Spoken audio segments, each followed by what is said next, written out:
Thank you. My name is Amy Mueller. I am a Master of Public Health student. Thank you all for being here and sticking it out until the bitter end. I'll be presenting today on a harm reduction initiative that aims to bridge gaps in emergency management.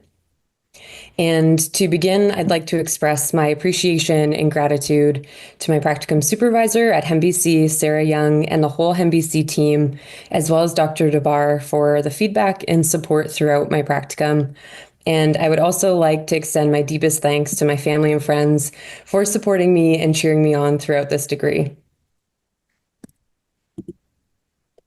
And I'd like to start here with a land acknowledgement. I respectfully acknowledge that I live, work, and study on the unceded territory of the Coast Salish people, including the territories of the Musqueam, Squamish, and Tsleil-Waututh nations. A little bit of background on the organization that I completed my practicum with. The organization is called Health Emergency Management BC, or HEMBC, which is part of the Provincial Health Services Authority, and it aims to provide emergency management leadership and support to the BC health system. It functions to create a more resilient healthcare system that can effectively mitigate, prepare for, respond to, and recover from the impacts of emergency events. And HEMBC has three primary program areas, and these include Health Authority Emergency Management and Fire Safety Support, Provincial Emergency Psychosocial Services, and the Provincial Operations Team, where I spent my time, which supports the activation of provincial response structures, multi-jurisdictional alignment, and deploying emergency supplies and temporary facilities. So a little bit about the public health issue and context that my project aims to address. So to set the stage, 2021 in BC was a particularly devastating year. Most of you who are located here probably recall that. There was catastrophic flooding during an atmospheric river. There was record-breaking temperatures during the heat dome emergency and devastating destruction from an unprecedented wildfire season.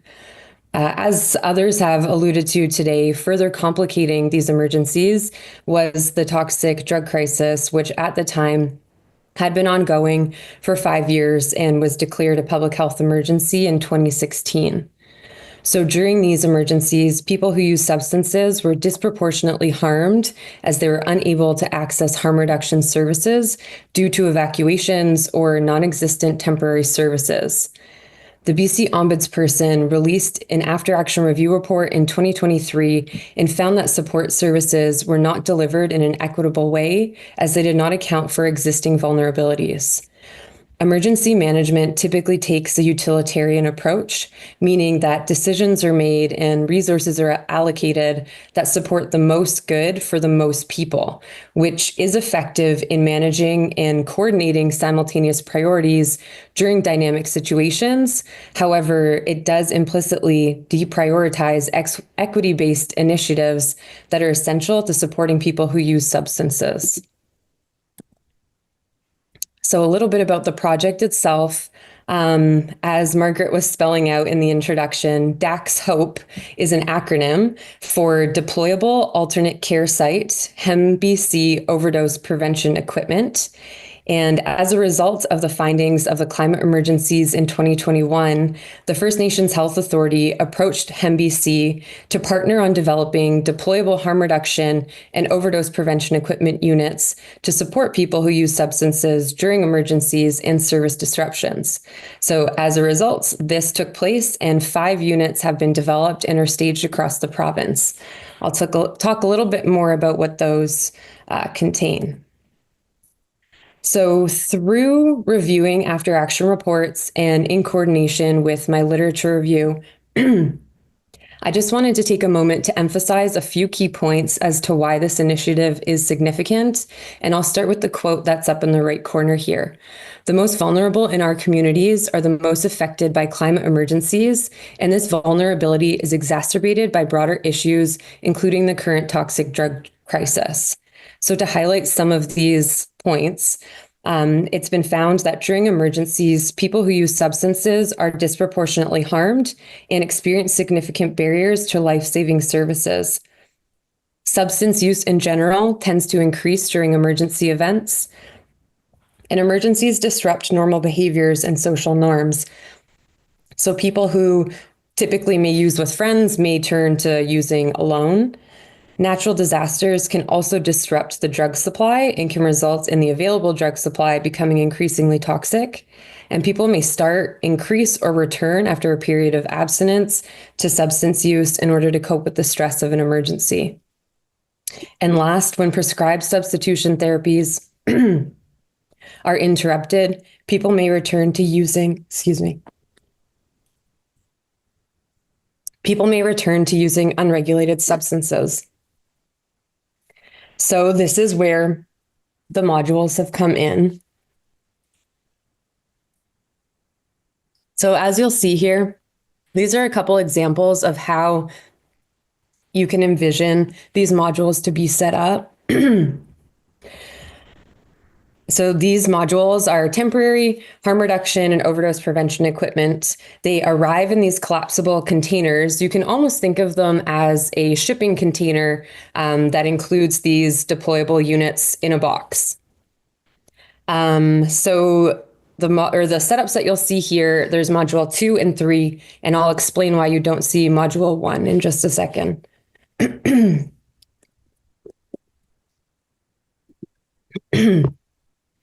So module 1 contains harm reduction supplies. It's intended to support an existing or established harm reduction service when extra supplies might be needed or are required to manage increased needs. So what you'll find within that unit are harm reduction supplies like take-home naloxone kits, safer injection supplies. Safer sex supplies, fentanyl screening strips, and other harm reduction supplies. Module 2 is used to set up a temporary harm reduction distribution site in evacuation areas. So you'll find everything within Module 1, as well as collapsible tents to set up a temporary site. And Module 3 is the largest. It includes everything within Modules 1 and 2, but also includes the overdose prevention side of things. So it will also have first aid equipment, overdose response supplies, physical equipment needed to set up the fully operational overdose prevention site. I'm so sorry. That's okay. Take your time, Amy. We're not in a rush. So some of these supplies will include a pulse oximeter, advanced airway management tools, PPE, sharps containers, a recovery space, as well as the equipment needed to set up safe consumption spaces. So when it comes to the HEMBC staff role, outside of delivering these resources, there is a whole clinical support unit team. So this clinical support unit team responds to emergencies when additional support is requested by the health authority. HEMBC also has other assets, including a mobile medical unit, which is essentially an ICU on wheels. So this is a highly skilled and trained group of clinicians that are trained to set up temporary services during emergencies. So during a deployment of the Dax Hope unit, the team will accompany the unit to assist in the setup and rollout, and then prepare the receiving site, which is going to be the health authority, and provides support during the initial operation and gets them all spun up so they're ready to go and can operate the site on their own. Essentially, the team is going to come in with the emergency management experience and pass that on to the community that the unit will be operating in. So the goal is the CSU team, which is the HEMBC staff. They will provide that initial setup, and then the health authority will staff the site going forward throughout the emergency. And my project itself had two primary goals. The Dax Hope asset is launching for the first time this spring. So this is a new project. So my primary goal was to ensure readiness of this clinical support unit team and the provincial operations team to support deployment during this upcoming wildfire and hazard season. So part of my role was to develop and deliver a training module. So I reviewed the literature, I condensed and integrated existing documents and reports, as well as completed consultations with subject matter experts to develop this module. And then at a team training conference, I presented a 1.5 hour training session that included hands-on experience. We had a whole setup with all of the modules. So the team could get hands-on experience of what that would look like if these clinical team members were going to be responding. They were going to be able to be familiar with the resources that existed, so then they could go on to train the health authority or community members. So essentially the goal of all this is if a request came in to deploy this asset, that the team would be ready and prepared to assist. So the goal of this was to train the trainer. So I immersed myself in this content. I became the expert to the capacity that I could, and then trained this team of clinicians so they could go on to train others. Some of the concepts that I included in this training module were core principles like harm reduction, cultural safety, trauma-informed care, using people-first language, as well as, of course, the operations of the unit themselves. As I said, I presented this training module at a team training conference. And at the end, I developed a short evaluative survey for team members to complete. This feedback was shared with leaders, and then I developed additional resources to support the needs of the clinical team.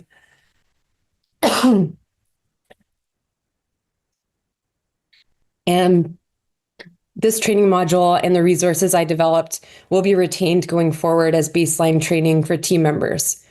A secondary goal of the project was to create awareness of partner agencies of the resource availability as it is new. So I developed and delivered this presentation to external partners, which included the BC CDC, EMCR, and Health Authority representation. And really, I just aimed to provide an overview of the availability of the resource. Outside of the challenges I'm currently having, there were other challenges that, of course, came up. And I think anyone who's working in the harm reduction world is experienced with what that looks like. Harm reduction initiatives often face challenges despite being evidence-based. And as this resource has not yet been deployed, we will have to see if additional challenges and barriers occur. But the hope is that policy can continue to be advanced to support evidence-based approaches. And as far as the strengths, I was in a bit of a unique position as I'm a registered nurse myself. So I was well placed to bridge the gap between the provincial operations team and the clinical support unit to take this knowledge and then translate it to what it will look like on the ground. And then this was just a really incredible opportunity to be a part of this foundational work that seeks to improve equity in emergency management. It's relevant, it's responsive, based on real feedback that is occurring in our province. And by no means is it perfect, but it is a start. And it's very necessary to addressing some of the gaps that exist in emergency management. Hopefully this can be expanded going forward.